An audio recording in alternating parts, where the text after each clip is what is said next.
So, one topic that I've been seeing everywhere lately, like on my YouTube recommendations, like it's probably the single biggest topic that constantly comes up in recommended videos, is this supposed idea that we are facing a global underpopulation crisis. And this has only been something I've been seeing in the last year or so. Because before that, people were talking more about overpopulation, which I actually do think is the bigger issue on a global scale. But now everybody thinks we're headed toward this like children of men type scenario where the population is just going to keep going down and down until the human race goes extinct. Now, there's several problems with this perspective. Firstly, it assumes that current trends will last forever. It's just like people who assumed that communism would dominate the world back during the Cold War when it appeared like communism was growing so powerful. It's this extreme myopia where people look at present trends and assume that there's no way they could ever reverse themselves, that present trends will just continue ad infinitum forever. And obviously, it's quite naive because history takes many sudden turns and throws many sudden curveballs, or whatever metaphor you wish. And just because the population growth rate is going down almost everywhere across the world right now does not mean that that will always be the case.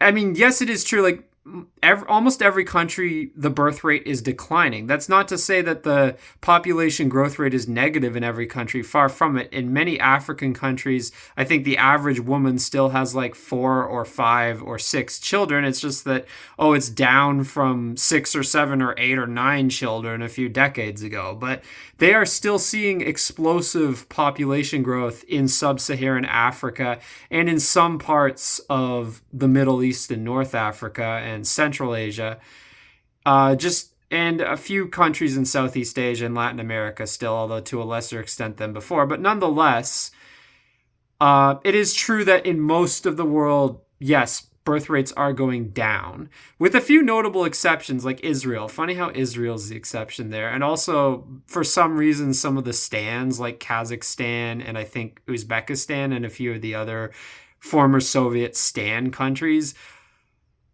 Israel being the exception is the most fucking obvious thing ever. It's like when you get a fanatically nationalistic and jingoistic people with a very strong persecution victim complex and a highly religious fundamentalist minority, the Orthodox. Like, that is just a recipe for high birth rates. Plus, I believe, as I've said, I think conflict in some cases actually stimulates birth rates because people feel we need to reproduce to create more future soldiers to defend our country. So I think that's a big part of what's happening in Israel. The Stan countries, I have absolutely no idea why they're the outlier. It's bizarre. I watched some Kaiser Bausch videos on this subject. He's a huge proponent of the idea of global underpopulation and the coming children of men crisis that we're allegedly facing. And even he had no explanation really for why Kazakhstan and is one of the exceptions. I mean, he had explanations, but he didn't have like a definitive explanation, like why Kazakhstan specifically. But anyway, regardless, okay, why I think this is bullshit, as I've said, I think it's foolish to think that present trends will continue indefinitely. The fact is, many parts of the world are overcrowded right now, and I think to some extent, these declining birth rates are simply nature and humanity's way of saying, okay, it's getting crowded up in this bitch. We need less people here. Like, that is basically what is happening. And I think, to be honest, it's a good thing in many of these countries. Like, do we need more people in Bangladesh? Do we need more people in India or China or any of these other ridiculously overcrowded countries? It's a good thing that their birth rate is declining. But the idea that it will decline forever is ridiculous. And the reason is, I think that there is something that will kick in, which is a certain racial survival instinct where when the population gets low enough, people will start reproducing again in higher numbers because overcrowding won't be a concern as much anymore, but all of a sudden the idea of their culture, their people going extinct will be a concern. And at that point, I think people are going to start fucking again. Well, they're going to be fucking regardless, but they're going to start reproducing again. And I think the birth rate will go up or stabilize. Now, that's what I think is going to happen in the third world. What's going to happen in Western civilization? Now, Western civilization is where we actually do have the underpopulation. I won't call it a crisis, but I'll call it a conundrum. And the main reason it's an issue is because of the combination of low birth rates with mass immigration. I actually think if we were going the route of Japan, it wouldn't be as big a problem because they have the low birth rates, but they're simply not importing a ton of people. What they're doing instead is having a sort of managed population reduction, which is, I think, the wise way to go about it. And I commend Japan for what they're doing. But I do think the world is overpopulated, and I think with climate change, with resource depletion, like whether it be oil or water or various other resources, I think the Earth is past its carrying capacity. And frankly, there needs to be fewer people. Either we're going to just destroy the planet, or we're going to get to a state where we're going to have to institute levels of totalitarianism that will drastically reduce our quality of life in order to ensure the survival of the planet. And I don't like either of these outcomes. So I actually think managed population reduction would be a good thing. The problem is in Western countries that we're not doing that. We're actually growing our populations, but not only growing our populations through immigration, but replacing the existing population and replacing their culture, frankly. So that is the problem with the approach of Western countries. But again, I don't buy the idea that we have a global underpopulation crisis. I think if left to their own devices, when countries hit a low enough population, I think they will start rebounding. Like, I do think Japan and South Korea and all these countries will eventually start rebounding, because even like assuming they continue on their current trajectory and don't start importing tons of immigrants, I do think when their population gets low enough, a certain nationalistic fervor will kick in and people will be like, hey, we need to start reproducing to save the Japanese race. And I think at a certain point that impulse will kick in and the birth rate will start increasing. Maybe I'm wrong. People might say I'm being naive, but I think it's naive to assume that current trends will just continue forever, because there's a lot of trends that people thought would continue forever that are surprisingly reversing themselves. Like, as I said, for instance, the idea that communism would take over the globe, that was seen as a foregone conclusion by many people at one point. Guess what? It didn't.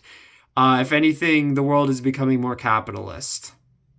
People also thought it was a foregone conclusion that society would become more and more sexually libertine, when in fact sex-negative feminism is now actually making men afraid to participate in hookup culture.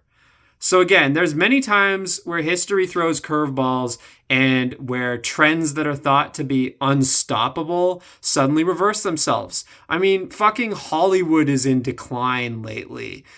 People wouldn't have predicted that 20 years ago, that movie theater admissions would be down so much. Everybody thought Hollywood was an unstoppable juggernaut, and now it's like, oh, the movie industry is actually potentially failing. Same with like superhero movies. Like, yes, Deadpool and Wolverine is cleaning up at the box office right now, but is that a blip in an otherwise uninterrupted downward trajectory? We don't know. I'm just saying it could be. And my point is, plenty of times in history, trends that people thought were unstoppable or irreversible have reversed themselves. So yes, I do think there's a good chance that this population decline will eventually stabilize and reverse itself. And I don't think we need to be worried about human extinction. Frankly, it's putting the cart before the horse a little bit, because right now we're facing an overpopulation crisis and the population is still growing. That's the bottom line. Like, the global population is still increasing with each year. So it's really like looking too far into the future to be worried about underpopulation when first we need to be worried about overpopulation. Like, they're literally worrying about a potential crisis that could be 100 or 200 years down the line, where we need to worry about the actual crisis in front of our faces, which is overpopulation, resource depletion, climate change, also like land. That is one of the biggest resources that's being depleted. Like arable land for farming, land that is suitable for human habitation. And I mean, does everybody want to live in places with the density level of Kowloon, walled city? I don't. So yeah, I mean, I don't want to live in like McSprawl, but I don't want to live in Kowloon, walled city either. I'd prefer a happy medium. So I mean, this is why I think this idea of a global underpopulation crisis is frankly overstated and a phantom fear. I do, however, think that underpopulation is a legitimate concern in certain places because there are certain countries that I think are genuinely like their population is shrinking really fast. And moreover, the reason why it's a problem in certain countries, and again, I'm biased here, but I think it's a legitimate bias, is because some of these countries are also some of the places that are the most architecturally and culturally rich in the world. And that is where I'm concerned about underpopulation because we risk seeing a lot of the most architecturally important cities and towns on earth potentially becoming ghost towns. And that's mostly in Southern Europe and some parts of Eastern Europe. And that is a legitimate concern. But again, like in countries like Italy, Spain, Portugal, Greece, Czech Republic, Slovakia, Hungary. In those countries, it actually is a legitimate concern for that reason. And also just, I do think in general, they don't necessarily have to worry about going extinct because I do think that survival instinct will kick in at a certain point when the population gets low enough. But what I am concerned about is potentially losing great amounts of architectural history to abandonment, which is already starting to happen, especially in southern Italy. It's getting really bad there because of the combination of low birth rate plus migration to northern Italy and to other parts of Europe. That is actually a real concern with overpopulation. And I think there are ways to address that. Like, Italy could be pursuing pronatalist policies. They could also be promoting the migration of Italian descended people to Italy rather than bringing in random people with no cultural connection. They could be courting Italian, like people of overwhelmingly Italian descent from the Americas, for instance. But yes, I will acknowledge that underpopulation is a legitimate concern in some countries in a limited context, but in a global context, no. Like, frankly, you'd be crazy to think that a declining birth rate in sub-Saharan Africa is a bad thing, especially considering the fact that so much of the rainforest there is getting destroyed because of overpopulation, and those rainforests are the planet's lungs. Like, we all need them. Not only that, but like it's creating this migration crisis that's getting worse and worse with the excess populations migrating to Europe and to other parts of the developed world. So yeah, I mean, honestly, I don't know why people are saying that it's somehow a crisis that birth rates in Africa and the Middle East and other parts like South Asia, Southeast Asia, Latin America are going down. Frankly, we should be glad that these overpopulated regions of the third world that have seen massive population explosions are finally starting to level off in their population growth. And again, I think the people talking about this who are complaining about this alleged global underpopulation crisis are basically very capitalist leaning, very neoliberal, people who are obsessed with the idea of growth for the sake of growth and an infinite, endless growth-based economy. And I'm sorry, but we can't do that forever. We're going to destroy the planet. Not only that, but it's going to destroy the cultures of so many countries if they keep relying on all this endless immigration to sustain their economies. So, yeah, I mean, the global underpopulation crisis, honestly, it's largely bullshit.